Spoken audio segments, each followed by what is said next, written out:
Hey everyone, and welcome to today's Explainer. We are taking an absolute mountain of current affairs from July 29th and distilling it right down to the absolute essentials. No fluff, just pure, fascinating facts you actually need to know. We want to help you grasp and retain these complex updates effortlessly. So, let's just dive right in, shall we? To make sure this all sticks in your brain, we've organized today's scattershot news into four neat little buckets. First, nature, wildlife, and geography. Second, science, space, and health. Third, national infrastructure and economy. And finally, global awards and sports. All right, Chapter 1, Nature, Wildlife, and Geography. Let's get right into it and check out some major updates that are literally shifting the map. Now, I want you to consider this massive number right here, 70%.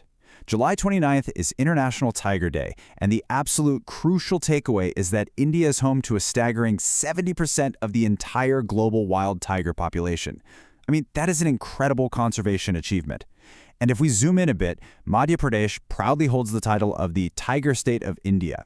They've got the highest number of tigers and a whopping 58 distinct tiger reserves. It's really a fantastic reminder of how successful initiatives like Project Tiger, which by the way started way back in 1973, have been in protecting these magnificent endangered animals. Okay, let's pivot to geography for a second and build up your mental map of India's northern plains. Imagine you're walking from north to south. The landscape actually organizes itself into these four sequential belts. First up, you'd start in the porous, rocky Babur region right at the foothills. Next, you step into the marshy, thick vegetation of the Terai. After that, you hit the Kadar, which is basically that new, super fertile alluvial soil brought in by fresh floods. And finally, you reach the Bangar, the older alluvial terraces. Honestly, visualizing this exact north-to-south sequence is a must-have if you're prepping for any competitive geography exam. Shifting our focus up to the mountains, we've got an update on the turbulent recent history of Sikkim's Nathula Pass. You probably know this pass as a vital historical trade route, plus it's a major gateway for the Kailash Mansarovar Yatra. Well, after being reopened in 2006, it was unfortunately sealed completely off in 2020 because of the global COVID-19 pandemic. But the really great news here is that it's finally scheduled to reopen on August 1st, 2026. So it's not just about restoring a road, right? It's about renewing those deep cultural ties, giving a massive boost to local tourism in Sikkim, and reopening a really spiritual pilgrimage route for so many people. Now, we really can't talk about geography right now without addressing the tragic, ongoing floods in Assam, driven by these incredibly heavy positive monsoons and honestly heavily exacerbated by deforestation.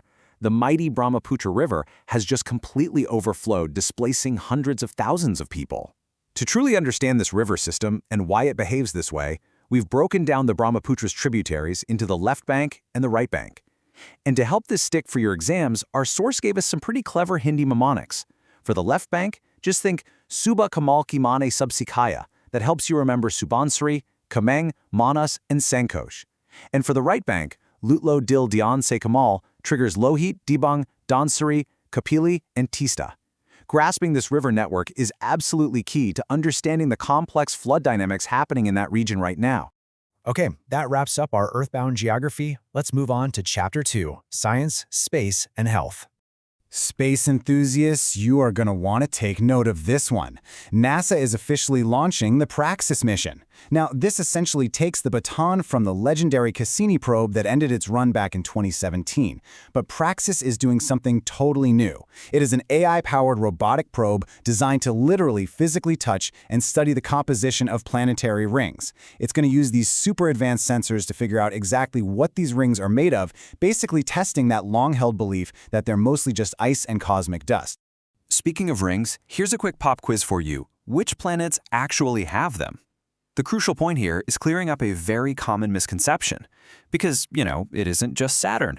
Yeah, Saturn's rings are definitely the most famous and visible, but the Praxis mission is also going to be studying the rings around Uranus and Neptune.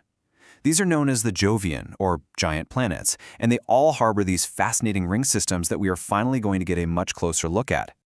Bringing things back down to earth, we just observed World Hepatitis Day on July 28th. Now, this specific date was chosen to honor the birthday of Nobel laureate Dr. Baruch Samuel.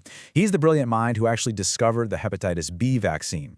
The World Health Organization has set a super ambitious target here, a completely hepatitis-free world by 2030. And the theme they chose for this year? Let's break it down. It's a stark reminder of this ongoing fight against an inflammatory liver disease that sadly is often spread through contaminated food and water. Moving right along, let's jump straight into Chapter 3, National Infrastructure and Economy. We've got some major developments to dissect here. Now, it is incredibly easy to get massive government schemes mixed up, so let's lock in the exact difference between these two. On the one hand, we have the brand new Bhavya Rasayan scheme. This one's backed by a 3,030 crore budget, and it is dedicated entirely to building 3 massive chemical parks starting out of Delhi. Now compare that to the older PM Mitra scheme from 2021. That one was focused on developing 7 textile and fabric parks across 7 different states. So one is chemicals, the other is textiles. Keep that distinction crystal clear.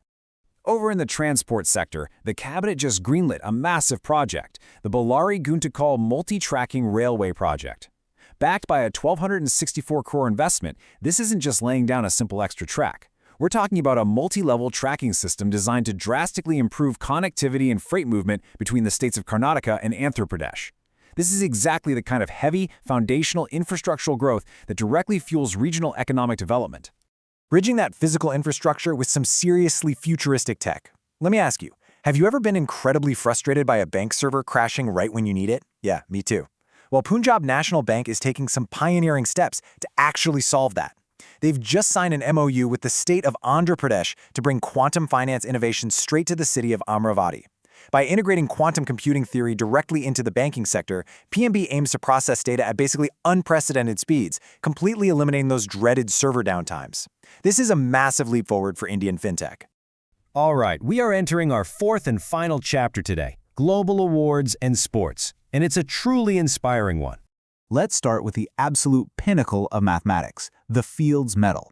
A lot of people call this the Math Nobel, and it's awarded every 4 years to brilliant minds under the age of 40. Looking at the 2026 recipients, what's genuinely historic here is Hung Wang. She is only the 3rd woman in history to receive this incredibly prestigious honor. And connecting this back to India's own legacy for a second, it's a great time to remember past Indian laureates too, like Manju Bhargava in 2014 and Akshay Venkatesh in 2018. From mental athletics over to physical ones, I want you to consider this really powerful thought.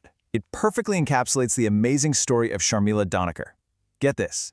Sharmila only discovered sports at the age of 34. Let that sink in for a second.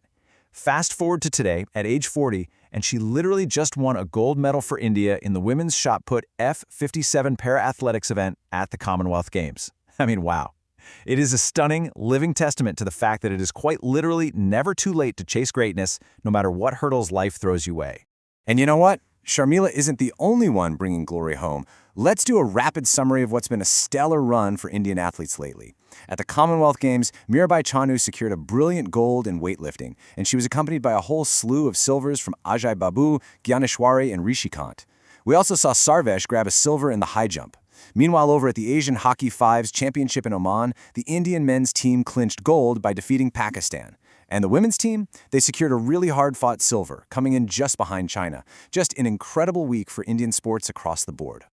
As we wrap up today's explainer, I really want to leave you with a vital question to chew on. Today, we discussed some massive multi-tracking railway projects and brand new chemical parks that are driving our economy forward. But we also talked about those devastating floods in Assam, heavily exacerbated by the very deforestation that so often accompanies rapid development. So what I want you to take away from this is a challenge. How do we, as a society, actually strike a sustainable balance between our relentless push for infrastructure and the absolute necessity of preserving our natural world?